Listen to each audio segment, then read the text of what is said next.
There's a new me coming out, and I just have to live, and I wanna give. I'm completely positive. I think this time around I am gonna do it like you never knew it. Oh, I'll make it through. The time has come for me to break out of the shell. I have to shout that I am coming out. I'm coming out. I want the world to know. Welcome to the show Never Too Late Ever, where we focus on making the next chapter of your life the very best chapter ever. I am your host, Lorraine Hoving, and I am thrilled that you are here today. And I have the guest that I had last week was Janine Brolly, and she decided to come back today. Actually, I asked her to come back, so this is great. Welcome, Janine.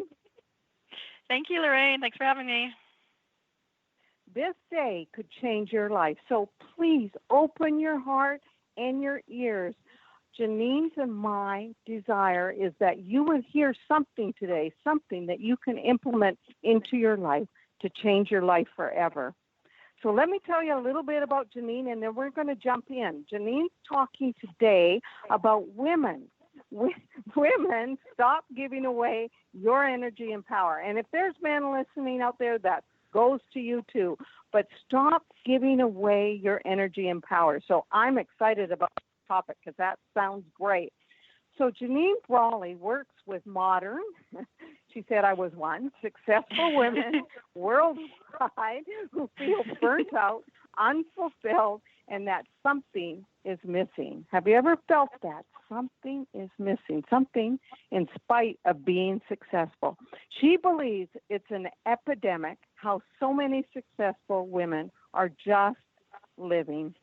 Janine has built a seven-figure business and helps women awaken to their burning desire in business and personal life. She is known for her intuitive ability to see and unveil blind spots in others.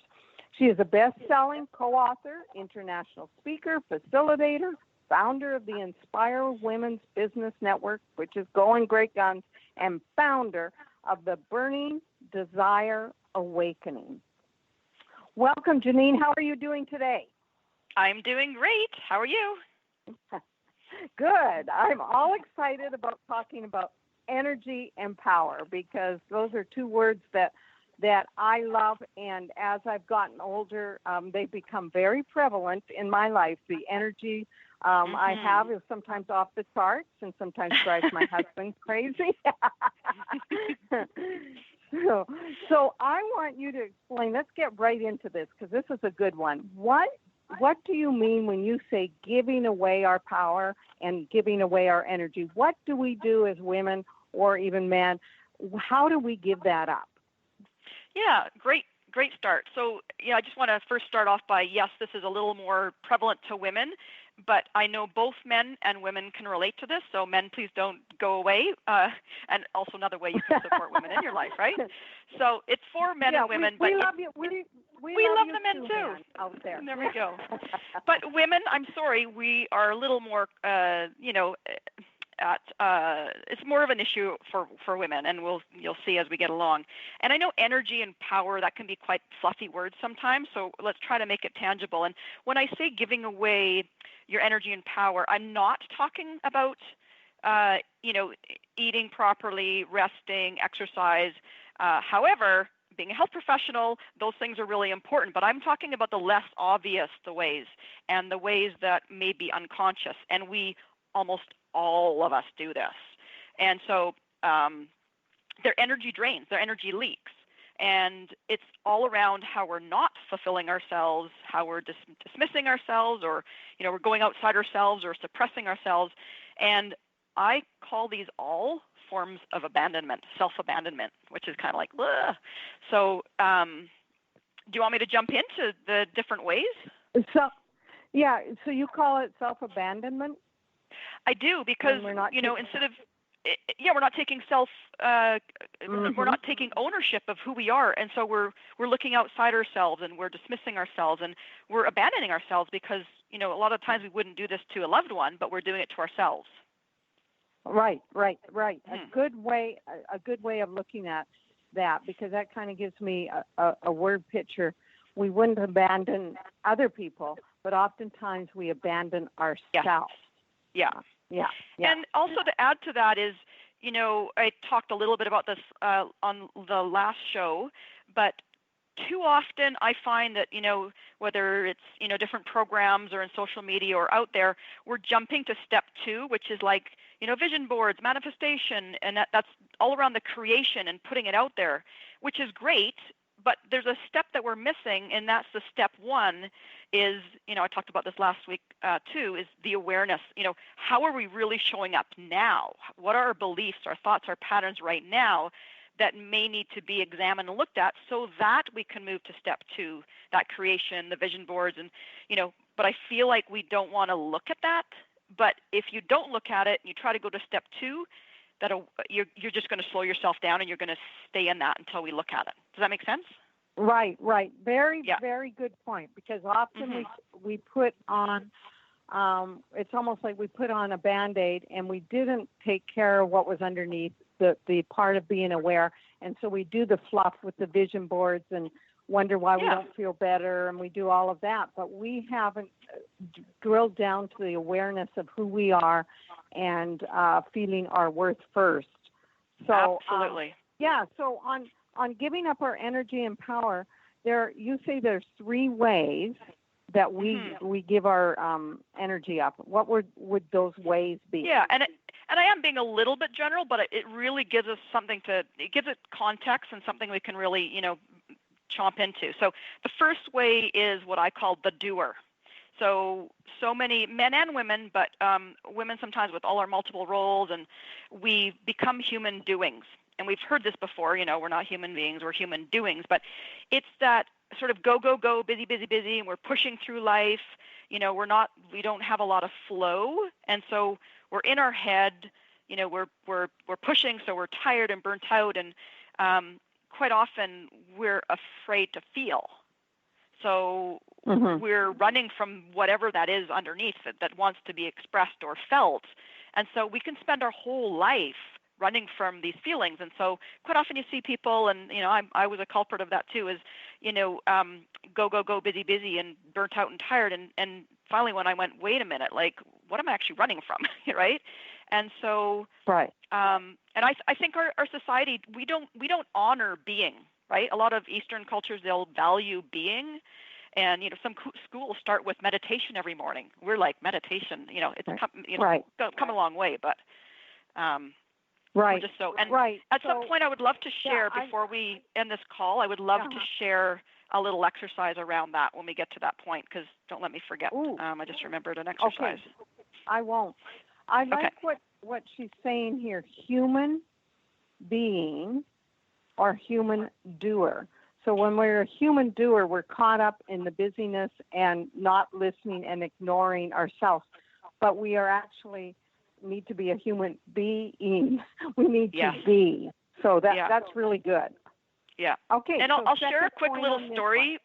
Lorraine, I'll share a quick little story. I know we want to get on the second one, but when I was years ago, of course it's got to be years ago because I've really learned my lesson, but years ago remember I had so many things to do that day. I had this long list of to-dos, and I remember I was driving along the highway, and the police pulled me over and said, do you know how fast you're going? That's the common question. Long story short, I was got a ticket for excessive speeding.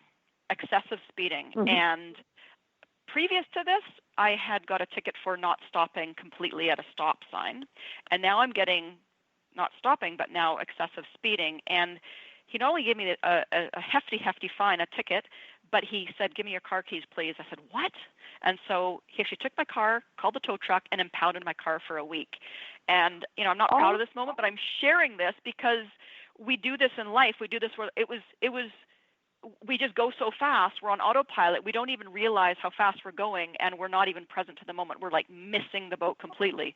So it was life's way of really, slowing me down and making me take it's almost like a good lesson. Oh, and a good story. Yeah. at my sake. But yeah. I've never heard. Yeah, yeah. So that's good. Okay, so number 2 in our 3 ways we look. Yeah. The second way we give away our energy and power is by being an external validator, which basically means we look outside ourselves for validation. So this could be like a people pleaser, being a good girl. And so examples would be like we're saying yes when we mean no, we're staying late to please the boss, or maybe a little girl is trying to look pretty or do the right thing so mommy and daddy love her. And I call these bids for love. So we're actually looking outside ourselves because we don't feel we have that within ourselves. So that could be like what I was just saying, like love or acceptance, approval, feeling significant. We talked about last week permission.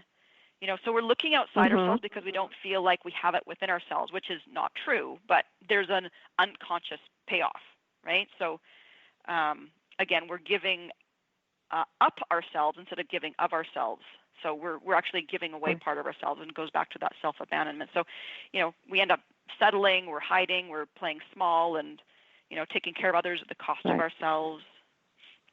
Right, right. These are good. These are, Janine's going over ways that we give away our energy and power, and I know most of us can relate to, I'd say all of us probably can relate to some of what this is. We have become human doings instead of being human beings. We look outside of ourselves for validation. Boy, these are very true, and we do this. So I'm getting excited. We'll go over the third one, but I'm getting excited about the solution that you'll offer, because there's people that are struggling with this today. So what is the third way we give away our power and energy? The third way is being unexpressed. And this is so prevalent. And so we're not self-expressing ourselves. So, and this isn't about being grandiose, like I, need to be, head of NASA. It's just about, what is calling you, and are you expressing that? And so, if you think of a spectrum, from one end of the spectrum, it's suppression, and the other end of the spectrum is expression. So suppression to expression. So we want to slide along that continuum. And what happens, I feel like we'll slide along it, and then we're like, oh yeah, I do want to express that, but, and it's like the yes but syndrome. We say yes, but, but I'm too fearful, but I'm, who am I, but what will people think? And so the but is the doubt or the fear or the resistance we come up. But we need to learn how to become aware of what that is we bump up against, so we can keep sliding towards that up, towards expression. And so quite often expression, sorry. Yeah. So we're sliding more towards our greater self-expression.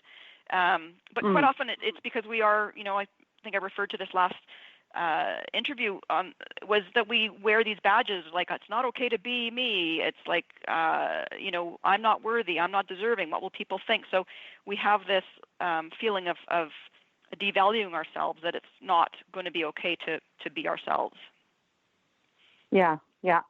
And I'm sure people can relate to that one too. So with those three, how do we reclaim our energy and power? And I'd love for you to take us into that exercise you were alluding to earlier. Yes, perfect. And I think just to add one thing to the unexpresses, and all of them really, but it's we've forgotten the truth of who we are. And here's a little plug for the last session, our last interview. But going back to remembering the truth of who we are. Yeah. Why don't I jump right into that exercise, because it's I would say of all the exercises I've learned over the years and I've been helping other people with, is this exercise around letting go. So it helps you become more aware of who you really are and let go of what doesn't serve you. So if you think about, like, let's just say a friend, because it of course wouldn't be anyone like you and I, but let's just say we've been, divorced from a situation or a person, but we're still married to the story, right? So I know friends that have been, 10 years and they're still, getting, Yeah. triggered by their ex. It's very common, or a situation or a boss or something. And Right. we hang right. on to or it, trauma right? or anything. Yes. Yeah. Yes.